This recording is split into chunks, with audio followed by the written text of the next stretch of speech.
Marketing ഡിപ്പാർട്ട്മെന്റിന് ഇപ്പോഴാണ് report കിട്ടിയത്. ഞാൻ മാനേജർ വിളിച്ചിട്ടുണ്ടായിരുന്നു.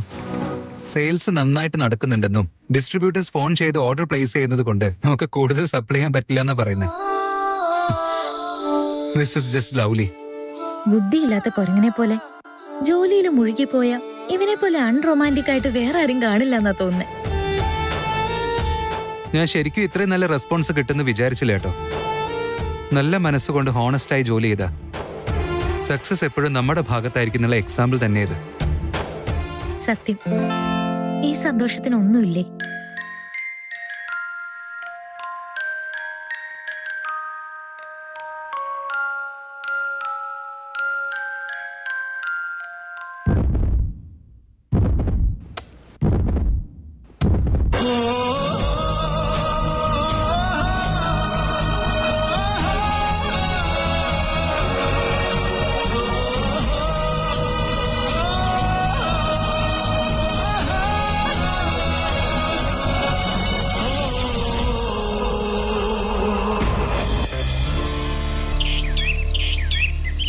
അതിഥി ഒന്ന് നിന്നെ. എന്താ, എന്തു പറ്റി? എന്തിനെങ്ങനെ പേടിച്ചിരിക്കുന്ന? വെള്ളം എന്തെങ്കിലും കൊണ്ടുവരട്ടെ ഞാൻ, അല്ലെങ്കിൽ ഭക്ഷണം കഴിക്കാം. ഞാൻ വന്നപ്പോ തൊട്ട് നിന്നോട് ഓരോന്ന് ചോദിക്കാണല്ലോ, നീ എന്താ ഒന്നും മിണ്ടാത്തെ? എന്താ കാര്യം പറ. ഇത്ര വലിയ എമൗണ്ട് ഞാൻ എങ്ങനെ തിരിച്ചു കൊടുക്കുമെന്ന് മനസ്സിലാവുന്നേ ഇല്ല. എനിക്ക് എന്താ സംഭവിക്കുന്നതെന്ന് മനസ്സിലാവുന്നില്ല. എനിക്ക് ശ്വാസം എടുക്കാൻ പോലും പറ്റാത്ത സ്ഥിതിയിലാവുക. അമ്മു ചേച്ചി പറയുന്ന പോലെ ധൈര്യമായിട്ട് ഞാൻ വർത്താനമൊക്കെ പറഞ്ഞെങ്കിലും നാളെ ആ കാശ് കൊടുത്തില്ലെങ്കിൽ അവരോട് വീട്ടിലോട്ട് വരാൻ വരെ പറഞ്ഞിട്ടുണ്ട്. അവരെങ്ങാണ് ശരിക്കും വീട്ടിലേക്ക് വന്നാ അച്ഛനും അമ്മ എന്ത് പറയും? അതിഥി, അതിഥി, നീ ഇങ്ങനെ മിണ്ടാതിരുന്ന എനിക്കൊന്നും മനസ്സിലാവില്ല. കാര്യം എന്താണെന്ന് വെച്ചാ പറയുന്നേ. എന്നോട് പറയ അതിഥി, ഞാൻ ആരോടും പറയില്ല. ആരതി ചേച്ചിക്ക് ഇപ്പൊ തന്നെ കുറെ പ്രശ്നങ്ങളുണ്ട്. അതിന്റെ ഇടയ്ക്ക് ഇതും കൂടി പറഞ്ഞിട്ട് ചേച്ചിയെ ഞാൻ വെറുതെ ടെൻഷൻ കൊടുക്കാൻ ഉദ്ദേശിക്കുന്നില്ല. അതിഥി, നീ സംസാരിക്കുന്നുണ്ടോ ഇല്ലയോ? ഞാൻ എത്ര നേരമായിട്ട് ചോദിക്കാം. അത് ഒന്നുമില്ല ചേച്ചി. റോഡിലൂടെ വന്നപ്പോ ചെറുതായിട്ടൊന്ന് തല കറങ്ങി. പിന്നെ അവിടെ ഒന്ന് ഇരുന്നിട്ട് എഴുന്നേറ്റ് നടന്നു വന്നതാ. പക്ഷെ വീണ്ടും ഇപ്പൊ അതുപോലെ തല ചുറ്റുന്നു. അയ്യോ, ഈ പെണ്ണിനെ കൊണ്ട് വെറുതെ മനുഷ്യനെ പേടിപ്പിച്ചു കളഞ്ഞല്ലോ നീ. നിന്നോട് എന്താ പറയേണ്ടത് പോലെ എനിക്ക് മനസ്സിലാവുന്നില്ല. നിന്റെ അടുത്തും അമ്മുവിന്റെ അടുത്തും അച്ഛനും അമ്മയും എപ്പോഴും പറയുന്ന കാര്യം പുറത്തു പോകുന്ന സമയത്ത് നന്നായിട്ട് ഭക്ഷണം കഴിച്ചിട്ട് പോണെന്ന്. നിങ്ങൾ രണ്ടാളും അവര് പറയുന്നത് കേക്കത്തേയില്ല. വിശപ്പോടെ നല്ലവണ്ണം കളിച്ചിട്ടുണ്ടാവും. അതുകൊണ്ടാ ഇപ്പൊ ഇങ്ങനെ ക്ഷീണം വന്നത്. ശരിയാ ചേച്ചി, ഞാൻ ലേറ്റ് ആയതുകൊണ്ട് ഭക്ഷണം കഴിച്ചില്ലായിരുന്നു. നിങ്ങൾക്ക് നിങ്ങളെ ഒരു തരി പോലും കെയർ ചെയ്യാൻ അറിയില്ല. എത്ര പറഞ്ഞിട്ടൊരു കാര്യമില്ല. നിക്ക്, ഞാൻ നാരങ്ങ പിഴിഞ്ഞ് സർബത്ത് ഉണ്ടാക്കിയിട്ട് കൊണ്ടുവരാം. പെട്ടെന്ന് ശക്തി കിട്ടിയത് പോലെ ഉണ്ടാവും. അത് കഴിഞ്ഞ് 1/2 മണിക്കൂർ കഴിഞ്ഞിട്ട് ഭക്ഷണം കഴിക്കാൻ എല്ലാം ശരിയായിക്കോളും. അതൊന്നും വേണ്ട ചേച്ചി. അത് പറയുന്ന എന്തെങ്കിലും ഒരു കാര്യം നീ കേൾക്കുന്നുണ്ടോ? എല്ലാത്തിനും നിന്റെ വാശി സമ്മതിച്ചു തരാൻ പറ്റില്ല. ഇന്ന് ഇതില് തീർന്നതുകൊണ്ട് നന്നായി. നാളെ നീ ഒറ്റയ്ക്ക് പോകുന്ന സമയത്ത് വേറെന്തെങ്കിലും സംഭവിച്ചാലോ? അപ്പൊ നീ എന്താ ചെയ്യാ? ഇപ്പൊ ഞാൻ പോയിട്ട് അത് എടുത്തോണ്ട് വരാം. ഒന്നും മിണ്ടാതെ മര്യാദക്ക് ഇത് കുടിച്ചോണം, അത്ര തന്നെ.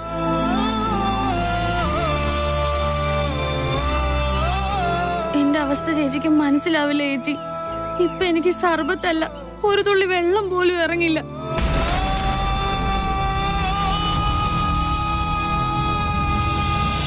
എന്താ ഇത് അമൂല്യ? ബോസ്, നിങ്ങൾ എന്തിനാ ഇത്ര കഷ്ടപ്പെടുന്നേന്ന് നിങ്ങളുടെ പിയെ ചോദിച്ചു. അതെ ബോസ്, ഉമ്മയുടെ കാര്യം. അത് നിങ്ങൾ തന്നാലെന്താ, ഞാൻ തന്നാലെന്താന്ന്, അതുകൊണ്ടാ തന്നെ. പക്ഷെ നിങ്ങൾ ഇത്രയും ഷോക്കാകുന്ന ഞാൻ ഒട്ടും വിചാരിച്ചില്ല. ഷോക്കാവാതെ പിന്നെ എന്ത് ചെയ്യാനാ? CC ക്യാമറ ഇല്ലേ ഇവിടെ?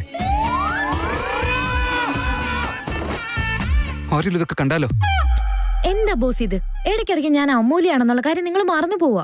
ഞാൻ അപ്പൊ തന്നെ അങ്ങനെയാ. പിന്നെ ഇപ്പോഴത്തെ കാര്യം പറയണം. ഞാനൊരു റൗഡി ബേബിയാ. ഞാൻ ആദ്യമേ റിസപ്ഷനിലോട്ട് പോയിട്ട് അവിടുന്ന് ഫീഡ് ഓഫ് ചെയ്ത് വന്നിരിക്കുക.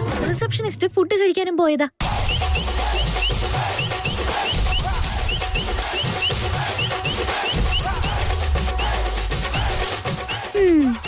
എല്ലാം വെറുതെ ആയിപ്പോയി. നിങ്ങൾ ഒരു ഉമ്മ തരാൻ വേണ്ടി ഒരുപാട് കഷ്ടപ്പെട്ടതല്ലേ ബോസ്? അത് അമൂല്യ, ആക്ച്വലി മോസ്റ്റ്ലി ഒക്കെ എനിക്ക് എല്ലാം അറിയാം ബോസ്. നിങ്ങൾ നിങ്ങൾ ആദ്യം തരുമെന്ന് വിചാരിച്ച് ഞാൻ വെയിറ്റ് ചെയ്തോണ്ടിരുന്ന 2024 കഴിഞ്ഞ് 3024 ആയേനെ. ഈ ലോകത്തിൽ തന്നെ റൊമാൻസ് എന്ന് കേൾക്കുമ്പോ അലർജിയുള്ള ഏക വ്യക്തി അത് ഈ നിൽക്കുന്ന വേദാന്ത് മാത്രമായിരിക്കും.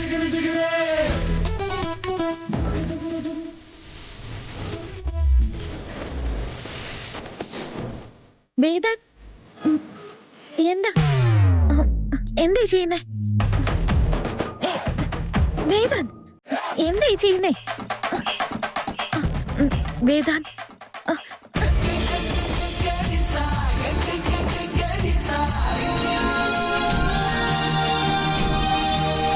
ഞാൻ അൺറൊമാൻറ്റിക് ആണല്ലേ? റൊമാൻസിന്റെ മീനിങ് എനിക്ക് അറിയില്ല അല്ലേ? റൊമാൻസിന്റെ സ്പെല്ലിംഗ് കൂടെ എനിക്കറിയില്ല. ഞാൻ അങ്ങനെയൊന്നും പറഞ്ഞില്ലല്ലോ. നീ പറഞ്ഞില്ല, പക്ഷെ നീ ഉദ്ദേശിച്ചത് അങ്ങനെ തന്നെയാ.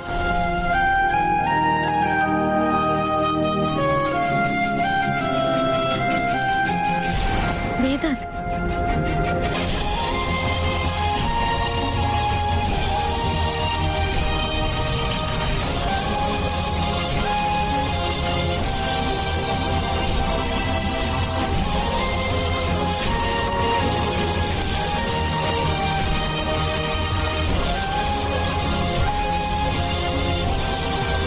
ടൈം എന്തായാലും സിറ്റുവേഷൻസ് എന്തായാലും ഈ വേദാന്ത് ഒരിക്കലും ലിമിറ്റ് ക്രോസ് ചെയ്യത്തില്ല.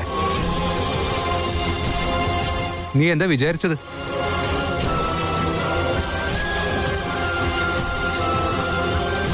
നിന്റെ അടുത്ത ഞാൻ ചോദിക്കുന്നത്. ഏയ് അമൂല്യ, അമൂൽ,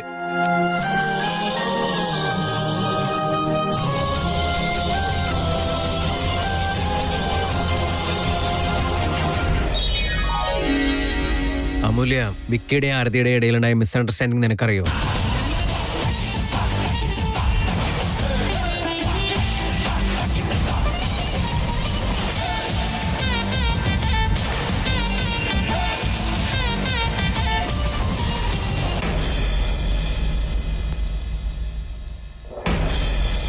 എന്താണ് വിശേഷം ഇപ്പോ? എന്നാലും എപ്പോഴും നീ അച്ഛന്റെ പുറകെ നടക്കുന്ന ആള് ഇപ്പൊ ഇടയ്ക്ക് അമ്മയുടെ പുറകെ വരുന്നുണ്ടല്ലോ. എന്താ കാര്യം?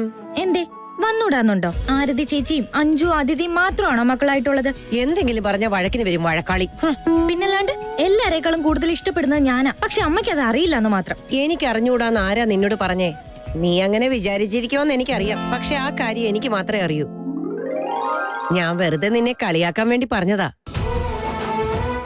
ചേച്ചി, എനിക്ക് ചേച്ചിയോട് കുറച്ച് സംസാരിക്കണം. അതെന്താ അതിഥി അവളെ മാത്രം വായെന്ന് വിളിക്കുന്നത്? എന്റെ മുന്നിൽ സംസാരിക്കാൻ പറ്റാത്ത എന്ത് കാരണമുള്ളേ?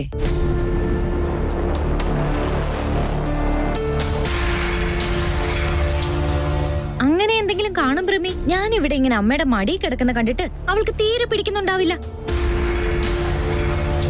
സംസാരിക്കണമെന്നും പറഞ്ഞ് എന്നെ ഇവിടുന്ന് എഴുന്നേപ്പിച്ച് അവൾക്ക് ഇവിടെ വന്ന് കിടക്കാനുള്ള പ്ലാനിങ് ഇതൊക്കെ എന്നാ എനിക്ക് തോന്നുന്നത്. അല്ലേടി?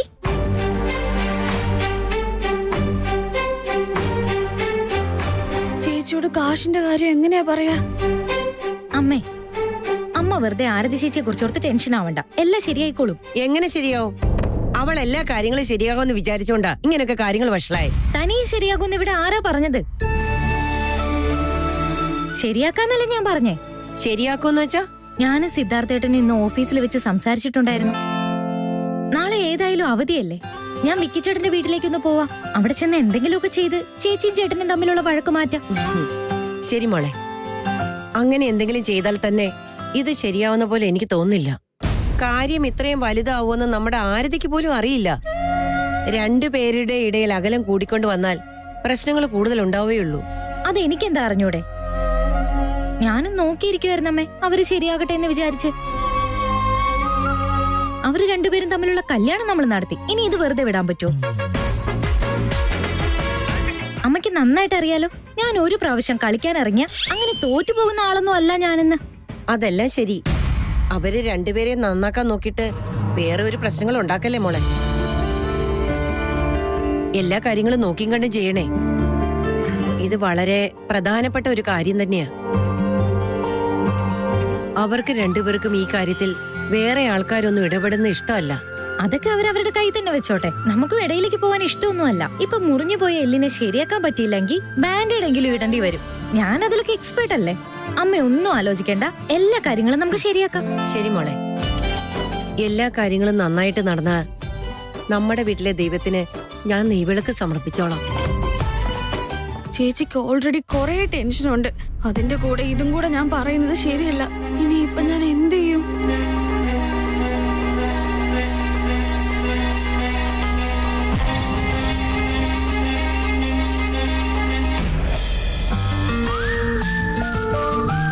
എത്ര ധൈര്യത്തിലാ നീ എന്നെ കിസ് ചെയ്തത്.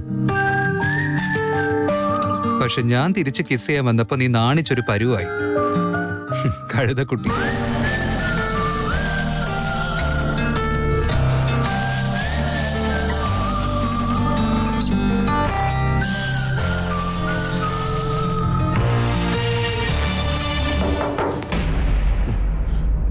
വാ വിക്രാന്ത്.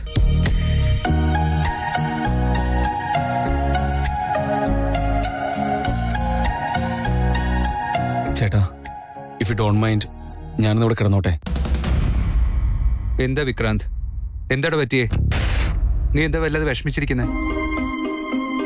ലോൺലി ഫീലിംഗ് ആണോ? ആരതിയെ മിസ് ചെയ്യുന്നുണ്ടാവൂല്ലേ? പോയി വിളിച്ചിട്ട് വാടാ. അതങ്ങനെ അത്ര പെട്ടെന്ന് നടക്കുന്ന കാര്യമില്ല ഏട്ടാ. ഞാൻ അതുകൊണ്ടൊന്നല്ല ഇങ്ങോട്ട് വന്നേ.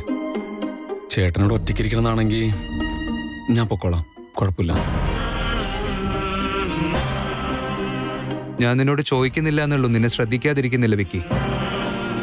ഞാൻ കുറച്ച് ദിവസമായി നിന്നെ നോട്ട് ചെയ്യുന്നുണ്ട്. വല്ലാത്ത ടെൻഷനിലാണല്ലോ നീ.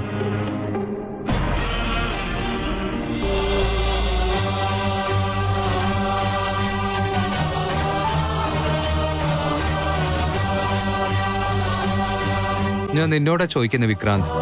നീ ടെൻഷനായിരിക്കുന്നതും വിഷമിക്കുന്നതും എന്ത് പ്രശ്നം കൊണ്ടാന്ന് എനിക്കറിയില്ല. ഞാൻ ചോദിക്കുന്നുമില്ല. പക്ഷെ നീ ഇപ്പൊ നോർമൽ അല്ല. എന്ത് പ്രശ്നമാണെങ്കിലും പറഞ്ഞൂടെ? ഞാനില്ലേ നിന്റെ കൂടെ? അതെനിക്കറിയാം ചേട്ടാ. പക്ഷെ ദയവ് ചെയ്ത് എന്നോടൊരു ചോദ്യം ചോദിക്കാതെ എന്നിങ്ങനെ മടി കിടത്തിയാൽ മതി പ്ലീസ്. ഇതിപ്പോ മാത്രമല്ലല്ലോ, നിനക്ക് 3 വയസ്സുള്ളപ്പോ മുതൽ ഇങ്ങനെ തന്നെയല്ലേ? നിനക്ക് സങ്കടം വന്നാൽ എന്റെ മടിയിൽ വന്ന് കിടക്കും. കുറച്ചുനേരം നിന്നെ ഇങ്ങനെ തലോടിയാൽ നിന്റെ സങ്കടം മാറും. നീ അച്ഛന്റെ അടുത്തേക്കോ അമ്മയുടെ അടുത്തേക്കോ ഇതുവരെ പോയിട്ടില്ല. ഞാൻ എങ്ങനെയാ ഇരിക്കുന്നത്, എന്റെ മൂഡ് എങ്ങനെയാന്നൊന്നും നോക്കാതെ ഇതേപോലെ എന്റെ മടിയിൽ വന്ന് കിടക്കും. എനിക്കറിയാം വിക്രാന്ത്, നീ എന്ന് വെച്ച എനിക്ക് എന്റെ ജീവൻ തന്നെയാ മോനെ. ആ കാര്യവും നിനക്കറിയുന്നതല്ലേ? അതെന്നേക്കാൾ നന്നായിട്ട് വേറെ ആർക്കറിയാൻ പറ്റാ ചേട്ടാ. എന്റെ അത്ര ലക്കിയായിട്ട് വേറെ ആരുമില്ല. എനിക്കുള്ള പോലെ ഒരു ചേട്ടനും വേറെ ആർക്കുമില്ല. എന്നിട്ടാണോ നിന്റെ പ്രശ്നങ്ങൾ എന്നോട് ഷെയർ ചെയ്യാൻ മടിക്കുന്നത്? പറയാൻ ഇഷ്ടമില്ലെങ്കിൽ ഞാൻ ഫോഴ്സ് ചെയ്യുന്നില്ല.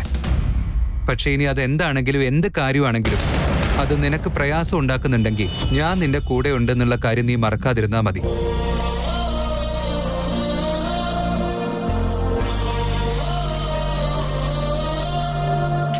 ചുമ്മാ ഇങ്ങനെ മൂഡ് ഓഫ് ആയി ഇരിക്കില്ലടാ. ബാ, നിന്റെ ഫേവറേറ്റ് വീഡിയോ ഗെയിം കളിക്കാം.